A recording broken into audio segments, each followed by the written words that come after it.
I said I would never do this, but I'm going to do a 2020 NFL mock draft. First round, and I'm going to include trades. By popular demand, I'm doing more mock drafts. I say popular demand, this guy. Thanks to this guy. But I'm going to go ahead and do trades. It's slippery slope, but you know what? It ought to be fun. I basically base these trades off, obviously needs and whatnot, but I used calculator soup. I'm going to leave description below. To basically, I wanted these trades to be even for both teams. Also, I got these stand-ins because I went to playoffpredictors.com. If you're not familiar, again, link description below. But I went through the whole NFL season. I picked who won, who lost. I went through the playoffs. Gave me a draft order at the end, and I'm using that. So before we do that, thumbs up if you like the content. Thumbs down. You just don't want your team to get better, because that's all I'm trying to do is make your team better. I don't know why you want your team to do better. Give me a subscribe. But there's the sound. Let's go ahead. Let's dive in. With the first pick, the Washington Redskins select Chase Young, edge out of Ohio State. I'm not going to go too much into this because this is the same pick I did for my other mock draft. And if you want to look more into detail, you could go check it out there. But I think you just go with the best player available. And honestly, the needs for the Redskins being secondary and offensive line, you're reaching here. If they can't trade down, I think they go ahead and they just take the best player available, and that is Chase Young. And with the second pick, the Cincinnati Bengals select Justin Herbert, quarterback out of Oregon. I had Tua here last time, but I went ahead and I switched it because I think Herbert is more of a Zach Taylor type of guy. With Herbert, you're getting a very experienced guy with a lot of upside. He's got a nice NFL strong arm. He's very intelligent. He's a leader. He has a couple of bad games last year. That's why I think he decided to stick around this year. And I mean, honestly, between him and Tua, it's 1A, 1B. Don't kid yourself, Bengals fans. Andy Dalton is not going to be your quarterback in 2020. And this pick has been traded. This is my first trade. Now, I got the Broncos trading this pick to the Titans. Now, the Broncos will get the Titans' first-round pick as well as their second-round pick and a first-round pick in the 2021 draft as well as Malcolm Butler. The Titans will get third overall pick as well as the Broncos' third-round pick. Now, with the third pick, the Tennessee Titans select Tua Tagovailoa, quarterback out of Alabama. I have right now the Titans going 9-7, not making the playoffs. That would be the fourth year straight that they went 9-7. I think they decide Marcus Mariota is not their guy going forward. They will not re-sign him. I made a video early in the week about that, so link in the description below, of course. But with Tua, you're getting a very accurate quarterback, and you get a fresh start with a guy that's on a very talented team. He could come out and start immediately because there's so much talent around him. You don't need to put this guy on the bench, and you put yourselves in a good position here, Titans, to continue to build around your new quarterback. And with the fourth pick, the Detroit Lions select Jerry Jeudy, wide receiver, Alabama. Honestly, I would have gone quarterback here if available, but again, the Titans went ahead and jumped Detroit, so they don't have that option. Instead, I think you got to address the offense. The offense was such a letdown last year, so why not get the best wide receiver prospect since Calvin Johnson? I mean, it only makes sense, right? Jerry Jeudy, he's excellent. He was phenomenal at Alabama. He doesn't have the size that Calvin Johnson had, but he is a very fluent and smooth route runner. He's got great hands, great straight line speed. He would be a welcome addition to that receiving core there in Detroit. And with the fifth pick, the Arizona Cardinals select Andrew Thomas, offensive tackle out of Georgia. This is the same pick I made in my other draft. If you want to protect Kyler Murray, you got to get protection around him. Their offensive tackles there are both free agents after the 2019 season. So I think they just go ahead, they get the best tackle available in this draft. And then, I mean, shoot, your offense looks really good after that. And with the sixth pick, the New York Giants select AJ Epinesa, edge out of Iowa. Again, I go with what I had in my last mock draft. I think the Giants are one player away from having a very dominant defense.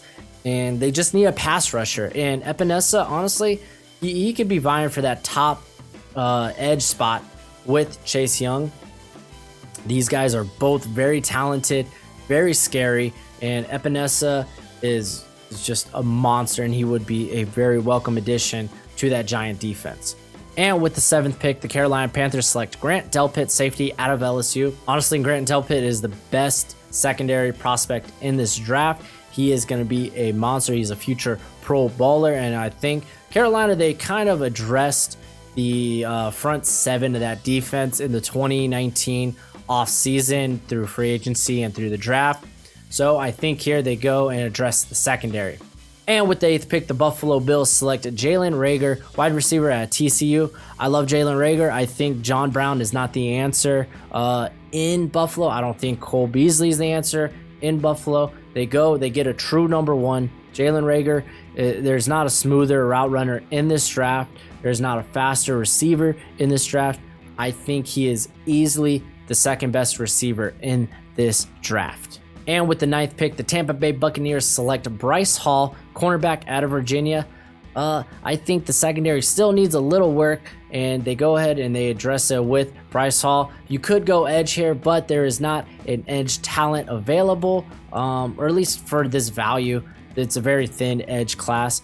But they get Bryce Hall. They solidify that secondary that's been a problem for, 30, 40, 50 years now. So they go ahead, they do that. And with the 10th pick, the Jacksonville Jaguars select CeeDee Lamb, wide receiver at Oklahoma. I think they just continue to add weapons for Nick Foles, because honestly, I don't think there is a number 1 receiver there in Jacksonville at this moment. And CeeDee Lamb is a phenomenal talent. He is currently my 4th ranked receiver, and I put him here just because there's injury woes with my 3rd ranked receiver.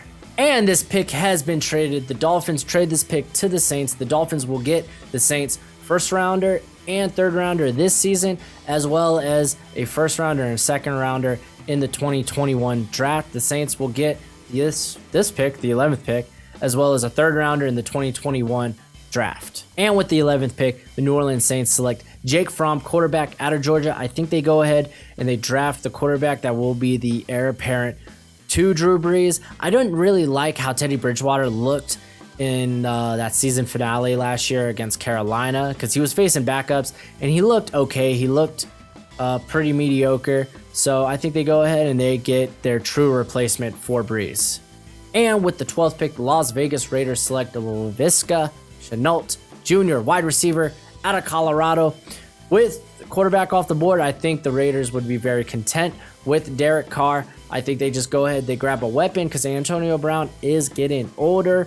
And honestly, the guys they have behind Brown and Tyrell Williams are kind of, they're throwing darts at the board. So go ahead and go out, get a top receiver. The only things that worried me about Shenault here is he kind of was beat up last year, but outside of that, he graded extremely well. And with the 13th pick, the Las Vegas Raiders select Javon Kinlaw, defensive tackle out of South Carolina. I think this is a big value pick. I think Kinlaw is a very, very good defensive line prospect. He's got size. He doesn't just clog lanes. He can force his way as a pass rusher, and he would make for a very tantalizing duo with Maurice Hurst. And it gives just that defensive line a lot of depth. I think the Raiders go value here over need. And with the 14th pick, the Atlanta Falcons select Christian Fulton, cornerback at LSU.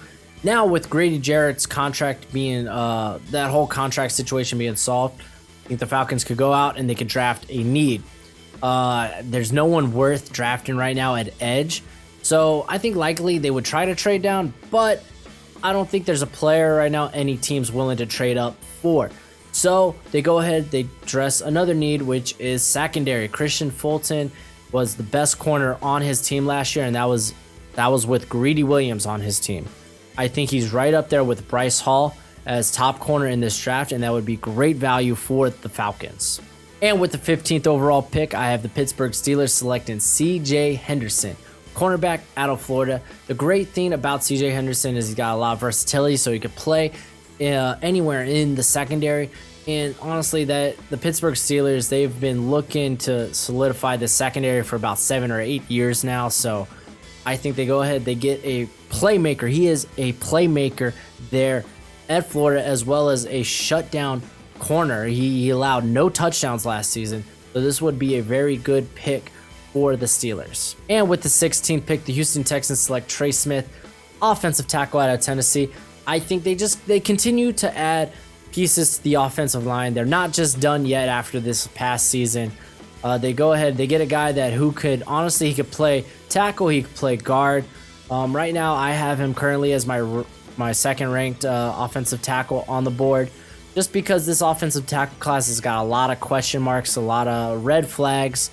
So only red flag I have is I want a bigger sample size of Trey Smith at tackle. Last year was his first official year playing tackle, and he did all right. So if he comes out and he has a bonkers 2019, then we could be talking this guy in the first round.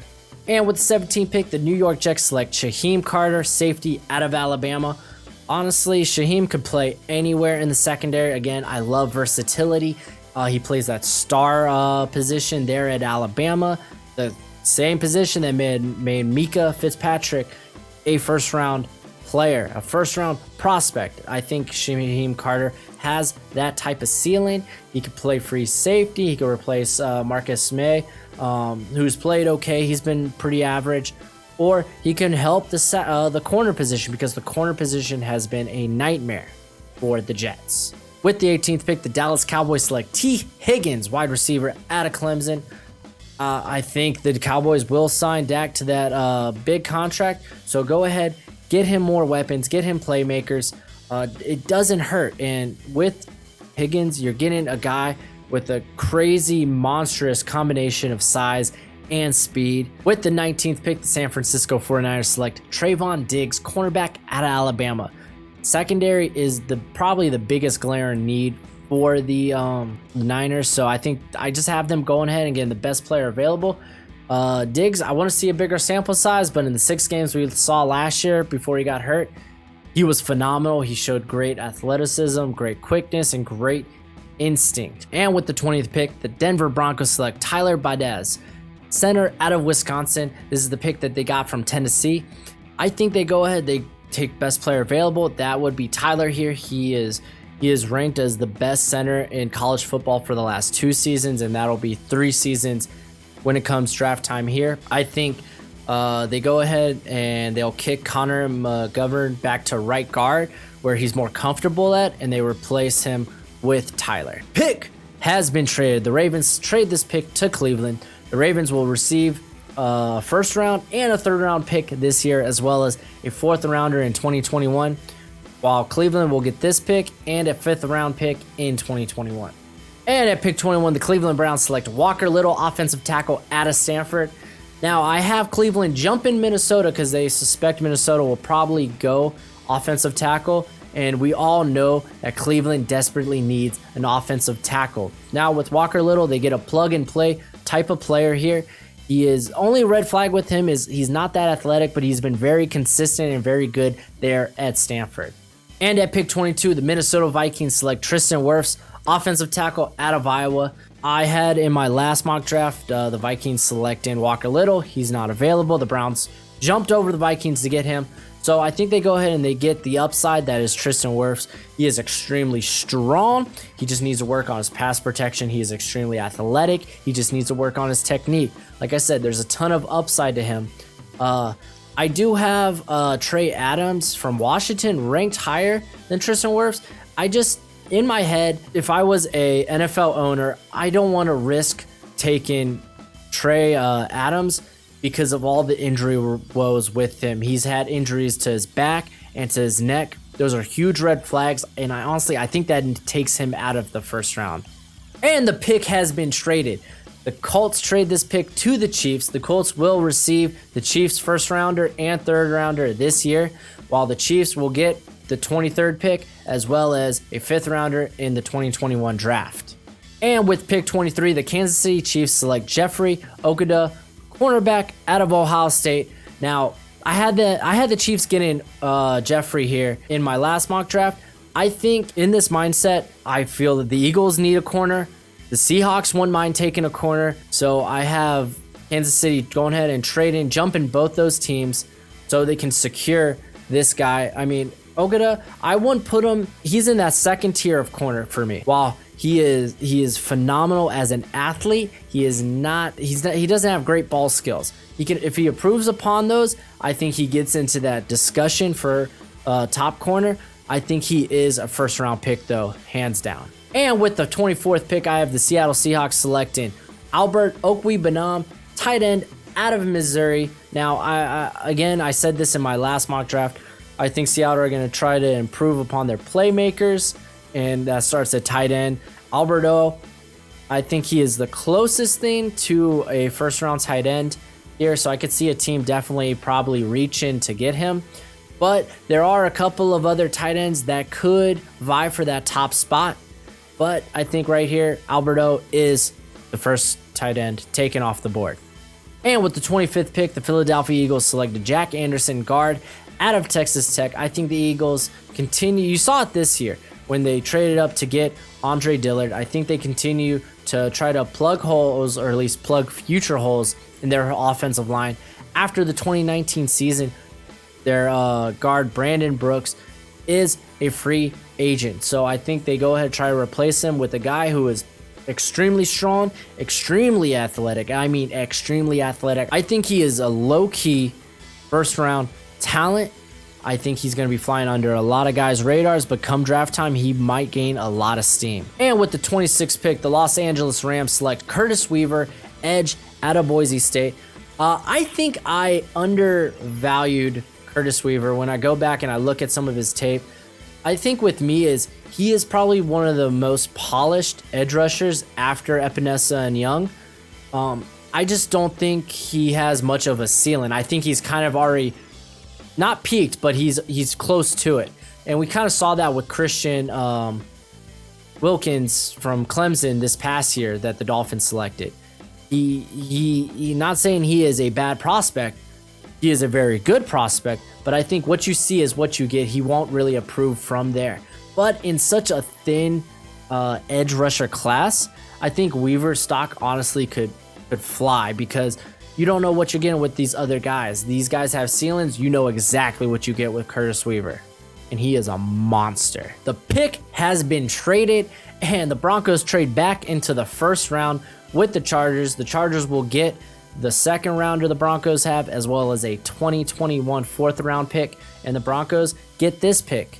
And with the 27th pick, the Denver Broncos select Derek Brown, defensive tackle out of Auburn. I think this is, for me, this is the right spot for Derek Brown. I think he is a late first round talent. I know a lot of people are much higher on him than I am, but it is what it is. I have the Broncos saying, you know what, Derek Brown's still on the board. He's such a good talent. We're going to trade back into the first round to get him. I think he is the eventual replacement for Derek Wolfe, and he'll line up next to Draymond Jones to form a very scary defensive line. And at pick 28, the Indianapolis Colts select Isaiah Simmons, safety or linebacker out of Clemson. I think this is a very Colt-like pick, because Simmons, he's a defensive weapon. He's got linebacker size with safety athleticism. He's very dangerous. He can line up in the slot. He can line up in the back. I think he might be a little bit of a liability when it comes to defending the run, but that is something he can work on. He is just overall a defensive weapon. And at pick 29, the Green Bay Packers select Tyler Johnson, wide receiver out of Minnesota. I originally had Henry Ruggs the third here, but when I go back to looking at it just a couple of weeks ago, honestly, I love Tyler Johnson. I think he's a much better prospect than Ruggs. He's a lot more versatile, where I think Ruggs might be a slot only. He can play the outside. He's very good at the contested catch point. He is a very good route runner, and honestly, he could move up in draft boards. And with the 30th pick, the Baltimore Ravens selected Dylan Moses, linebacker out of Alabama. Linebackers are very tricky to project, but I think Baltimore goes ahead and they grab another Alabama linebacker to fill in for CJ Mosley, and Dylan Moses is a great sideline to sideline guy, and I can't wait to see what he looks like in coverage, as he was pretty decent last year, but if he can improve upon that, then we could see this guy make a case to be a mid first round talent. And the pick has been traded. The New England Patriots trade this pick to the Tampa Bay Buccaneers. Patriots will get the Buccaneers second and fourth rounder this year, as well as a sixth rounder in the 2021 draft. The Buccaneers will get this pick. And with the 31st pick, the Tampa Bay Buccaneers select KJ Costello, quarterback out of Stanford. I think they go ahead and get their quarterback to replace Jameis Winston, because at 6 and 10, I don't think he will be your guy going forward. I said this in my last mock draft. Costello is a Bruce Arians type of quarterback. I don't have Costello ranked as my fourth quarterback. I think Nate Stanley is a little bit closer there. Even Jordan Love, I think, could push for that spot. But like I said, Costello fits what Arians looks for in quarterbacks. And I think with Detroit looming in the second round there before Tampa's pick, they go ahead, they jump back into the first round and essentially get him for not too bad of a cost. And with the 32nd pick, the Miami Dolphins select Prince Tango Winnegoho, offensive tackle out of Auburn. Right now, I love Prince. I think there could be a case, if he has a really good 2019, that he will be the first tackle off the board. He's still learning the position. Last year he played very well, but like I said, if he improves upon it, he's got the size, he's got the strength, he's got the athleticism. He just needs to improve a little bit more in technique.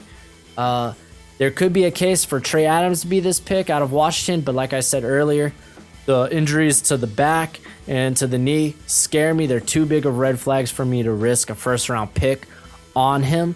And the Dolphins, they desperately need playmakers, but they desperately need offensive line help. And that's it. That's what I got for you. Throw some comments down. I want to hear your opinions on this. Let's discuss. This was actually pretty fun. I had a good time making this. But until next time, you be easy, my friends. Later.